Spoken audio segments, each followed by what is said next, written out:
in hell. All over the news for the past several months are stories of a series of missing families that has swept the quiet suburbs. It was always in the same house, but was resold each time because there was no proof that the house was linked to any missing persons cases. For this reason, it was sold very cheap and usually very quickly. Eventually, a new Valmont family arrived, and they seemed to be a very religious family.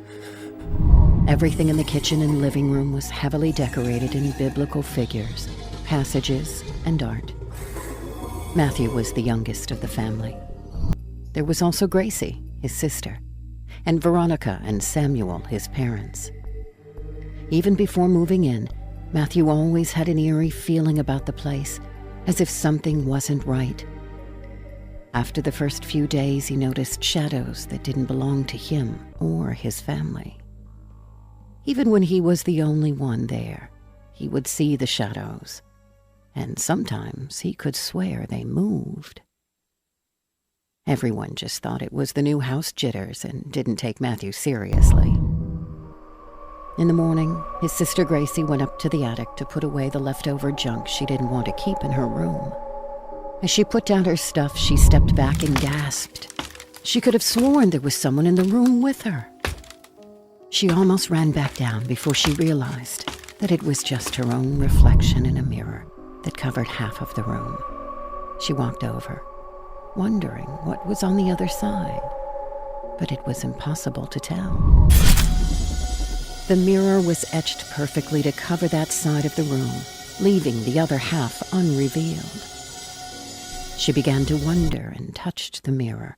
To her astonishment, the mirror rippled. Her hand went through it like water. It felt more like a liquid than a solid substance. Gracie knew she could easily pass right through if she wanted to, and find out what was on the other side. She even thought about telling her parents about it first, but she knew they would probably tell her to stay out of the attic, and she would never see anything this amazing again. She took a deep breath and stepped through to the other side. Supper time arrived, a time when everyone gathered around for dinner. There were no exceptions or excuses for being late. So, when Gracie didn't come downstairs, they were a bit confused. "Matthew, go check on your sister," his dad said. "I don't really think it matters if she misses one dinner. Besides, I'm missing my favorite show on TV, so let's just hurry and eat," Matthew explained. Veronica looked annoyed at her son and said, "Ridiculous. We always say a prayer and give thanks with the family before eating." "I hate this stupid tradition," Matthew yelled. "It's a waste of time. I hate it when we say a prayer. I hate it when you repeat psalms from the Bible, and I especially hate going to church every single Sunday to apologize for sins that we're going to go back and commit 20 minutes later. This whole thing is stupid, and I'm out of here, and I'm going to the living room to eat." Veronica and Samuel watched their son get up and march over to the kitchen, and they were about to put their 2 cents in before they began to see blood seeping from the walls. It first began to drip in single streams, but then began to paint the walls completely with its dark maroon color. Veronica rushed out of the kitchen, picking Matthew up along the way, racing over to the living room door. Suddenly, she remembered Gracie. Samuel and Matthew stormed out of the house and waited. They waited a few minutes before Veronica and Gracie came out. They sighed with relief and began to talk about calling the police. But Veronica explained there was no need, for it was Gracie's fault for the incident they saw. She went to the attic and spilled some red paint over. They must have a leak in their house because it seemed to leak all the way to the kitchen walls. Gracie said that the house had a huge lifelike mirror in the attic and wanted everyone to see it. But it was late and everyone grew tired, promising to see it in the morning. But Gracie was persistent. Something didn't seem right about her. Normally, when she smiled, it was with a lisp, but this was usually on the other side. No one seemed to notice this but Matthew. He shrugged it off and went back inside the house. He was so surprised by what happened, he even forgot to eat. And in the middle of the night, he woke up starving. He was about to get something to eat, but saw his sister in his room. She looked at him with eyes that glowed in the darkness. It was as if she was waiting there for him to wake up. She sat by the edge of his bed and said, "Matthew, let's go see the attic before Mom and Dad wake up. You have to see the size of this mirror upstairs." Matthew couldn't understand. Why was his sister so persistent on having him see the attic? She never wanted to spend time with him before, and now he found it strange. He refused. She almost threw a fit when he refused to go. She smirked and said, "That's fine. We'll wait till morning, then we'll all go together." Then she walked out of his room and closed the door.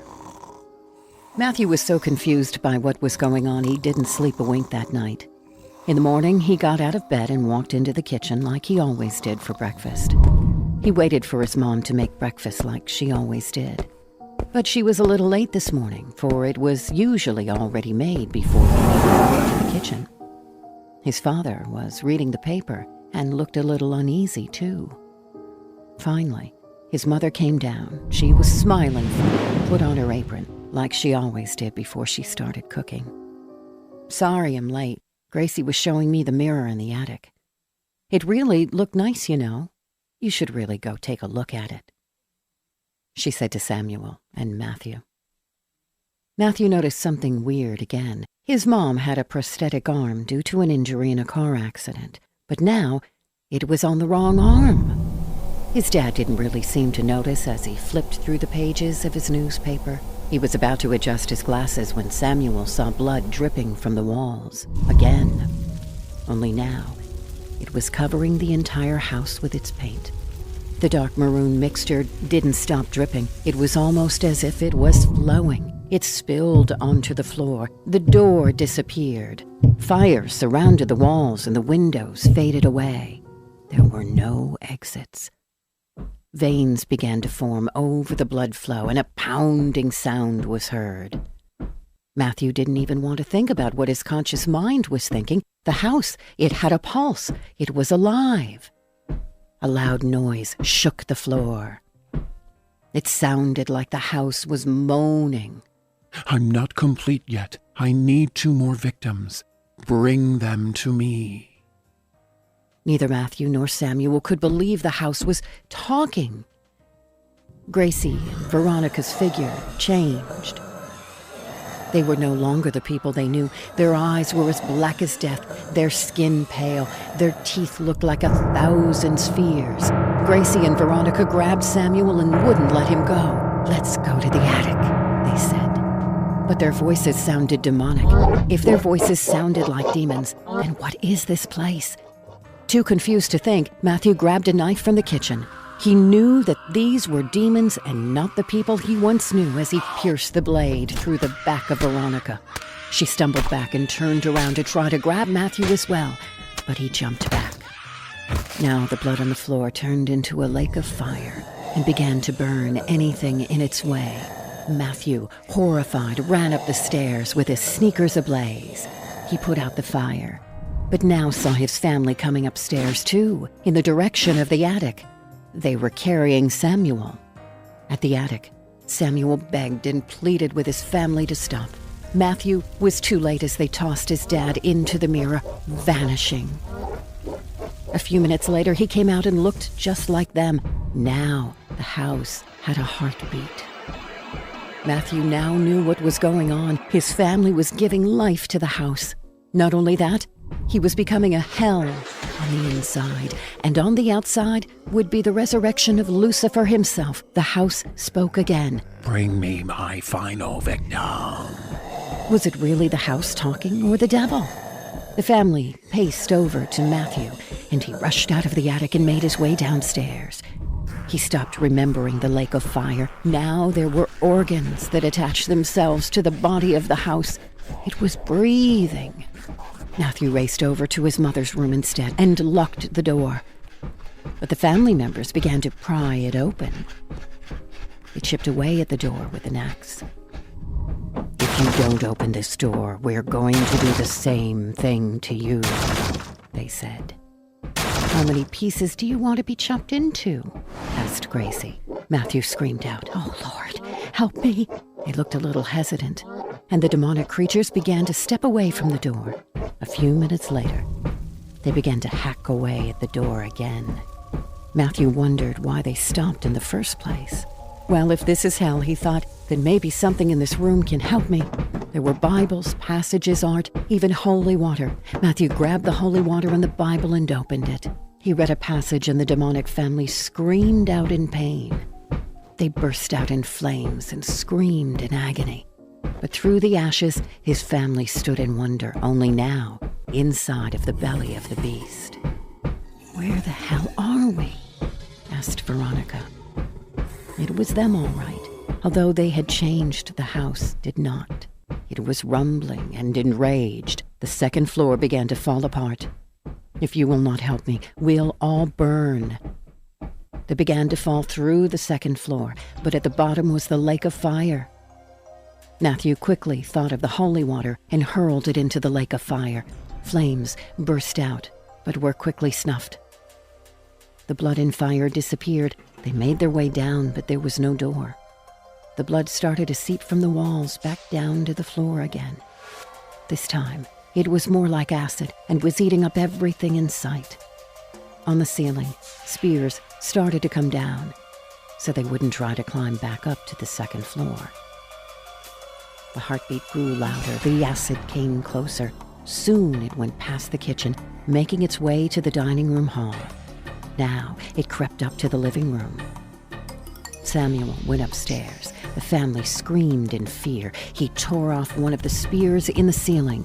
He made his way back down and looked through the kitchen hallway. There the heart was beating and keeping the house alive. He took one step back and threw the spear with all his might. In seconds, the heart was pierced right through the center. A howl that shook the very foundation was heard all over the neighborhood. Samuel went back and held on to his family for dear life, not knowing what to expect next.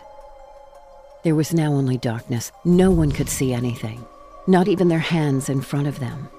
The lights came back on. Everything was back to normal in exactly where they placed everything. There was no blood, no organs, nor veins, not even a heartbeat. How in the world would they ever explain this? How would anyone be able to explain what happened? They didn't even wait till sunrise to move out. Not a single thing was packed. It took a while for them to get settled into their new home. The images that they saw that day will last a lifetime.